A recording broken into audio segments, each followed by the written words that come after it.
Senador, a ver si mejoró la comunicación. Senador, buen día. ¿Nos escucha, senador? No, no. En realidad que no. Sí, hola. Senador, Hola, ¿nos escucha senador. ahí? ¿Quién me Hola. tocó? Senador, Sí, hola. Sí, le sí, escucho sí. atentamente. Sí, ahí ya le escuchamos también. Muchas gracias por Sí, atendernos. Queremos tocar sí, con- dos temas con usted. Lo que se aprobó ayer en la Cámara de Diputados, el aumento, digamos, la modificación del código, el artículo 142 del Código Penal, en donde se eleva la pena, y posteriormente también queremos charlar un poco el tema del Consejo de la Magistratura y cómo va el proceso de selección, que es también un tema clave para todo el país. A ver un sí. poco, ¿qué es lo que nos puede decir? ¿Cuál es su postura con respecto a esta modificación que se aprobó en el Congreso, tanto en la Cámara de Senadores como la diputados, con respecto al artículo 142, senador? Sí, mi posición es en contra. Mm, Sobre todas las cosas, eh, basado en lo siguiente. Elevar las penas no solucionan los problemas. Esto también hay que mirar en el sentido social, ¿verdad? Este país necesita de un gran diálogo, ¿verdad? Tenemos que solucionar esta situación que está pasando en el país, ¿verdad? Hay una serie de cuestiones que hay que entender. Creo que tiene que funcionar las instituciones, tanto el INDER, pues tenemos que hacer un gran catastro a nivel nacional, tenemos en obras públicas el Instituto de Geodesia, tenemos el Instituto Geográfico Militar. Yo creo que nosotros necesitamos esto, sentarnos, dialogar y hacer el trabajo de lo que se tiene que hacer. Hay mucha gente que no quiere esto. Yo le voy a dar dos ejemplos. sí. Creo que lo que hay que distinguir acá dos cuestiones. En primer lugar, el, el informe de la Comisión de Verdad y Justicia.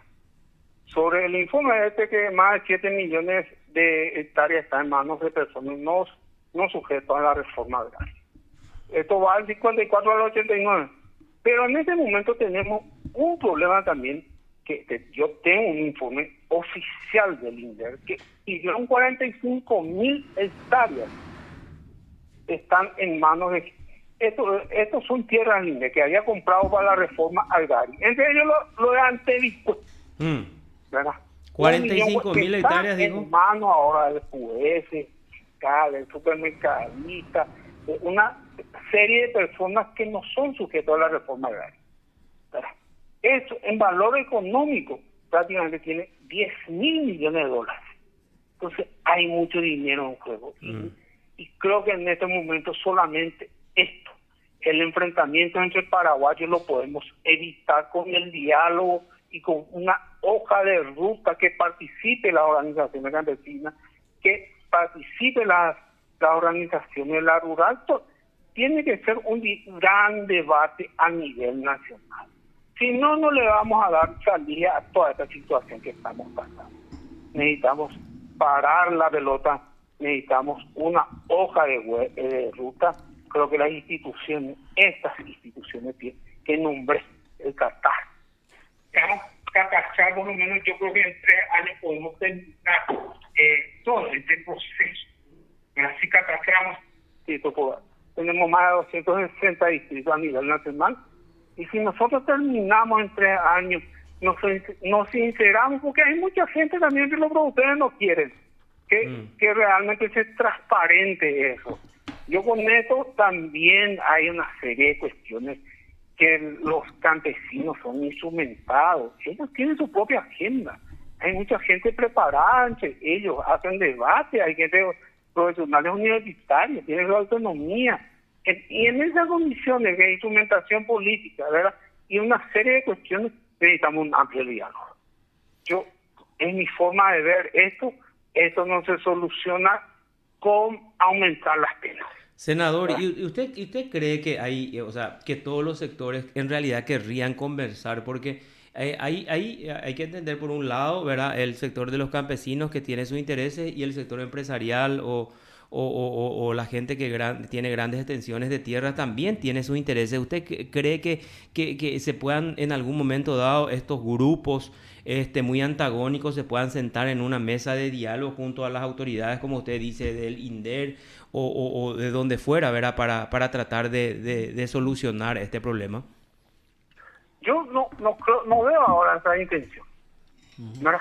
No veo esa intención, porque hay mucho, como dije, hay casi 10.000 millones de dólares en juego. Imagínate lo que es eso. Sí. Mira, y nuestra justicia está corrompida. Digo nomás una situación, ¿verdad? Nosotros necesitamos que las instituciones funcionen. Hay una ocupación de tierra o invasión, pueden llamarle como quiera. Al día siguiente tiene que actuar la Policía Nacional y el Ministerio Público. Y eso es un acto de corrupción. Sabemos qué pasa con la fiscalía. Todos los fiscales que se van a la zona Alto Paraná, todas esas zonas donde el valor de la tierra está $20,000, la hectárea se vuelve rico. Primero, oye, Wendy y plata, ya pues el procedimiento que corresponde que hagan. Oye, Juan, y nosotros necesitamos castigar. Las reglas tienen que ser claras. Forma de pensar, ¿verdad? Senador, y ahí y eso se había cuestionado mucho porque la policía puso un protocolo para ejecutar los desalojos y había ministros, incluso exministros del Interior, que no estaban de acuerdo con eso, y mucha gente, incluso el mundo jurídico, dice ¿cómo una orden judicial va a estar sujeta a un protocolo de la policía? Porque usted ve a la doña extender, pues de años que está la comisario, su comisario, jefe de la zona, incluso habíamos visto filmaciones de estos dueños de tierras que le habían aportado 10, 15 mil, 20, 40 y hasta $50,000 a los efectivos policiales, a los jefes policiales para que se ejecute desalojo. Así mismo, ¿verdad? Los fiscales se van a esa zona de conflicto que vuelven todos ricos. Esa es nuestra realidad, ¿verdad? Nuestra justicia es corrupta, ¿verdad? Y muchos jefes policiales también, y muchos fiscales en general. Entonces, hay una serie de cuestiones que tenemos. Además, lo que dice, que tiene que funcionar las instituciones, el INDER, Catastro, ¿verdad? El Instituto Geográfico Militar, tenemos que obediencia del Ministerio de Obras Públicas. Yo creo que ellos son las instituciones que tienen que ver esto y traernos una propuesta técnica, necesitamos para dar salida a esta cuestión. Y no veo que muchos sectores se quieran sentarse. Mira, la tierra hace 25 años estaban usando un grupo de ganaderos y una serie de cuestiones. No están pagando ni un peso de impuestos. Pero para ellos es cómodo. Por las 1.045.000 hectáreas que mencioné de las tierras públicas. ¿Verdad? Esa es la situación real que estamos pasando y llevamos a una cuestión. Yo le escucho acá a los senadores Zavala, a la senadora Nani Arroa, todo es confrontación, de que los campesinos han manipulado. En esa condición es difícil encontrar un diálogo, ¿verdad? Yo les digo a ustedes, mira, mucha gente de las organizaciones campesinas están preparados, están en el debate y se dice que se les manipula. Entonces, y doy el ejemplo de la Federación Nacional Campesina, que son gente que debaten permanentemente los problemas así sobre la cuestión de tierra, toda una serie de cuestiones que necesitamos el diálogo nacional y superar esto. Con el aumento de la pena, ¿verdad? No arreglamos esta situación que estamos pasando. Sí, señor. Esto necesita un amplio debate, necesita de una buena hoja de ruta. Y si nosotros aprobamos una ley para convertir el país en una gran cárcel, ¿verdad? Entonces, ¿qué condiciones hay para el diálogo? Claro, porque justamente acá con Marcos estábamos haciendo un análisis del momento en que se establece, senador, una pena de 6 a 10 años, pasa a ser crimen y ya no hay tipo de criterio de oportunidad ni otra salida, directamente juicio oral a cárcel, o sea, no tiene otro tipo de salida procesal al que es acusado por este hecho punible. Así mismo es, ¿verdad?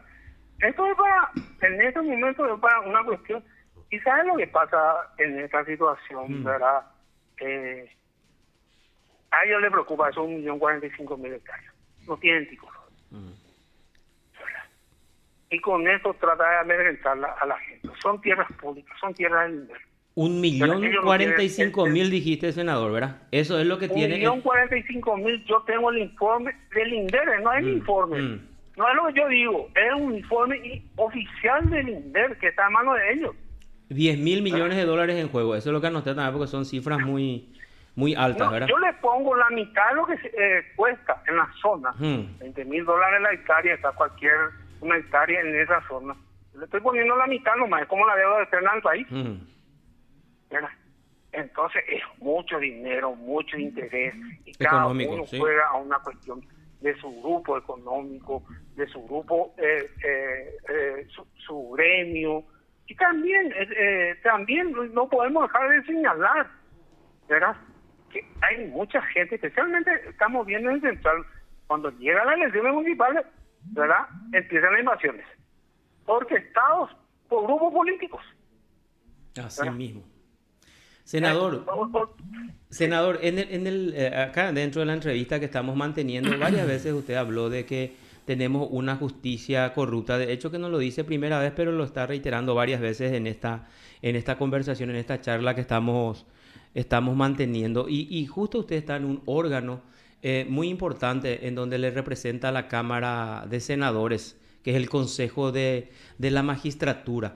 ¿Cómo ve ahí la situación? Porque entre el Consejo de la Magistratura y el Jurado de Enjuiciamiento son dos órganos muy importantes para ir depurando el Poder Judicial. En cuanto al Consejo, que es la puerta de entrada al Poder Judicial, ¿verdad? De hecho, que existe esa ley que les obliga a ustedes a ternar sí o sí al que concursa, al juez que concursa para el mismo cargo, ¿verdad? Entonces le pregunto, ¿cómo ve usted todo el trabajo del Consejo? Si hay una verdadera intención de ir cambiando eso, de meter gente limpia, de meter gente honesta, gente transparente y dejar un poco o dejar todo de un lado a los recomendados o a los ahijados políticos. Mira, yo le digo una situación, ¿verdad?, que yo me incorpore al Consejo de la Magistratura. En todos los casos yo apoyé a la gente mejor posicionada. También mi compromiso era hacer público lo que pasa en el Consejo. Sí, señor. Mensualmente rindo informe a mis pares y que en general después de cada sesión hay un informe mío para la gente a través de mis redes sociales. Todo exacto. lo que está mal yo voy a estar en desacuerdo. No voy a acompañar ninguna posición que esté fuera de la transparencia. Ese fue mi compromiso cuando yo asumí el Consejo, ¿verdad? Pero también vamos a ser realistas. La justicia está sometido en primer lugar a los poderes económicos. Y no digo con eso también a muchos políticos.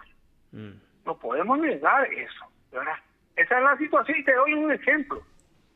Mira, el jurado de enjuiciamiento, hay una mayoría, y digo así con propiedad, de 6-2 del cartismo.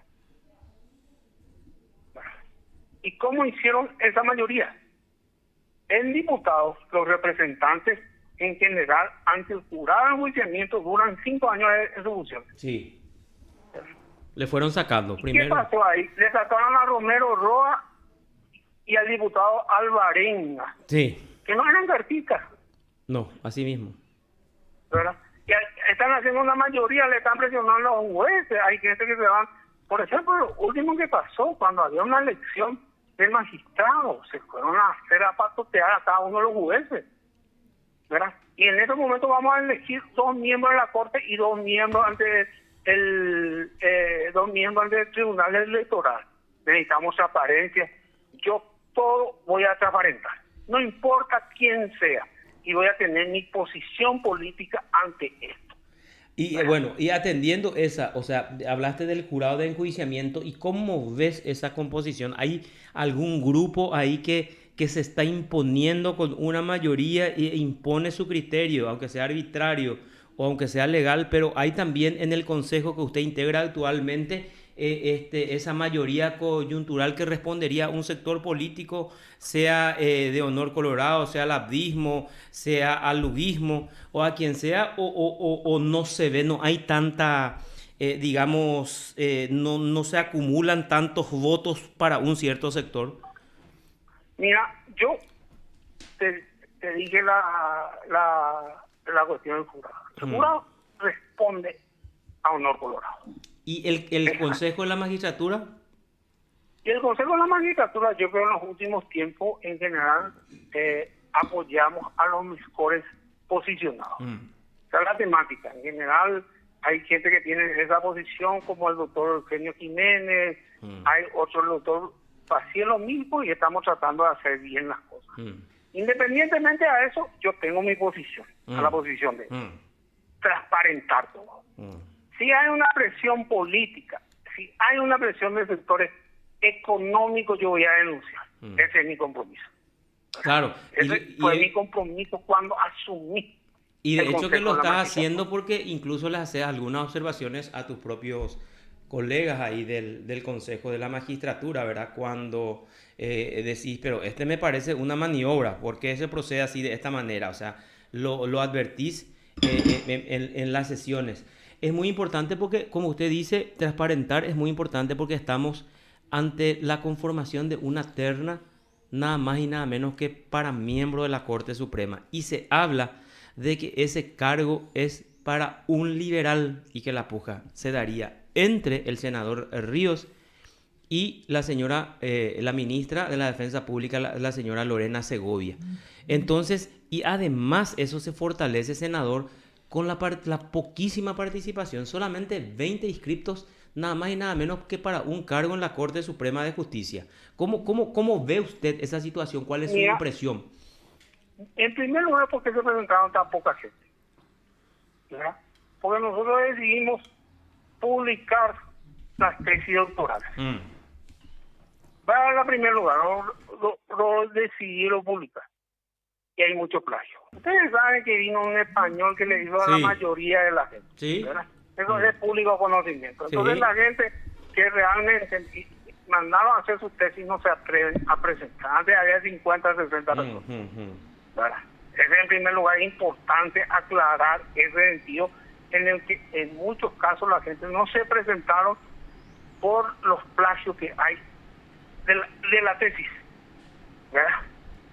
En segundo lugar, también no podemos negar que existe una desconfianza en el Consejo de la Magistratura. Por lo siguiente, porque siempre se manejó en el sentido político. Y te doy dos ejemplos.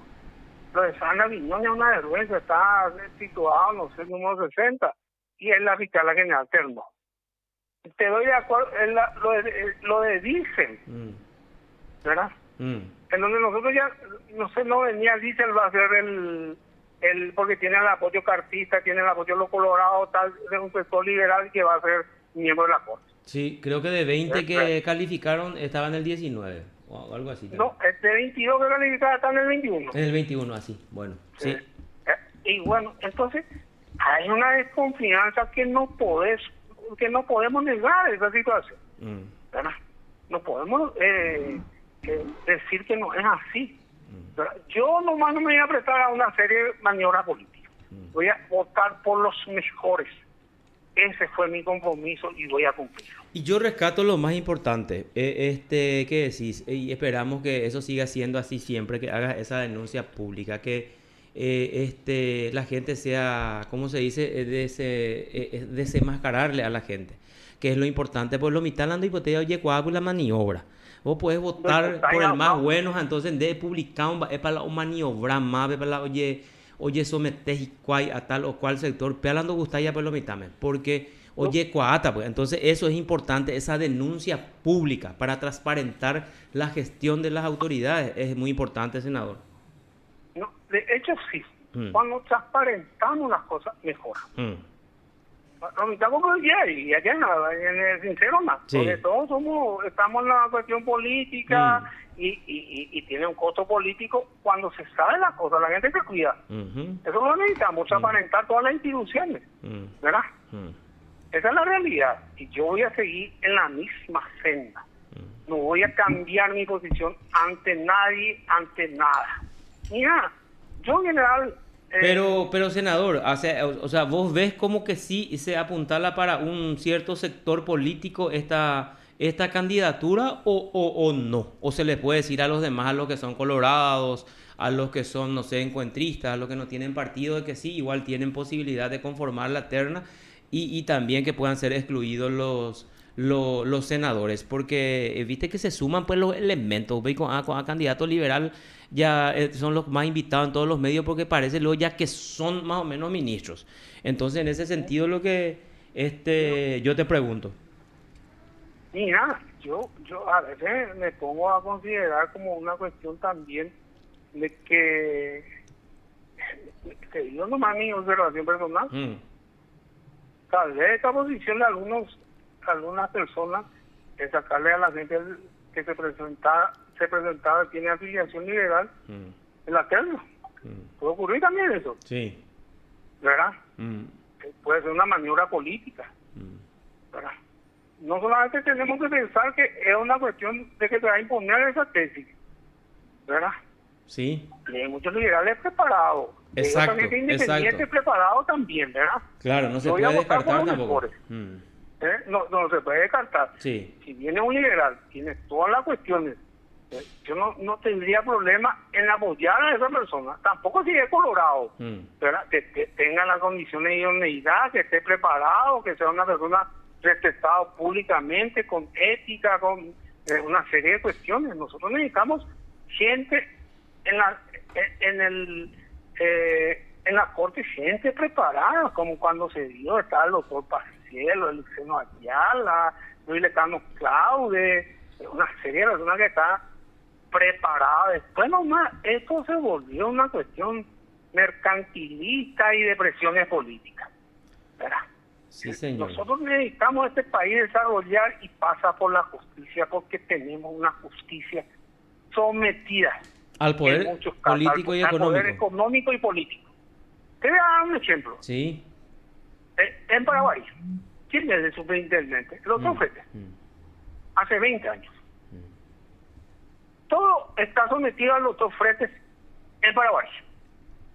Tiene su OS, tiene sus fiscales, su grupo de abogados que operan ahí. Y porque hace 20 años que está, vamos a presentar un proyecto de ley que la cuestión de la superintendencia se rote. Claro, ahí lo que quiero llegar. No hay que especificar, porque los que asumieron, los nuevos, también son los dueños y señores en sus circunscripciones. Y senador, se ve en la plenaria cuando el ministro, por ejemplo, le propone a su candidato y dice: yo como superintendente de la circunscripción de Central o no sé, del Chaco, le propongo a Santa Cruz para que sea. Mapios a él y jamás yo como superintendente, como diciendo yo como máxima autoridad. Y no se ve la intención y hasta ahora fueron incapaces. Qué bueno que tocaste ese punto. Los ministros que asumieron se alinearon también. Y esos cambios profundos lo que necesitamos en la Corte. Porque no se animaron a suprimir la superintendencia. O sea, de las circunscripciones, estos ministros nuevos. Tenemos que impulsar esa ley para que hagan por lo menos una rotación, porque si no, ¿de acuerdo? O maneja Power Copa la Ipaquito, o Moingue sin concurso, o maniobras y cuela concurso, y hay que tener el visto bueno. Vos no podés ir a hablar con el ministro de la circunscripción de Concepción si vos concursás para Itapúa, porque Juan Añez es con el de Itapúa, que tiene que darte el visto bueno, y no podemos continuar así. Necesitamos ese cambio profundo, y bueno, yo creo que comparto contigo, senador, de que es necesario ese proyecto de ley o aprobar esa ley, es que se establezcan bien las condiciones para el ejercicio de la superintendencia en las diferentes circunscripciones. Mira, yo te digo más, nosotros estamos también acá en la oficina trabajando de que el reglamento para la elección en la Corte, el reglamento para la designación de magistrados y fiscales tiene que ser una ley. no podemos dejar más al arbitrio de 6 personas el reglamento interno. Así Tiene mismo. que tener una amplia discusión.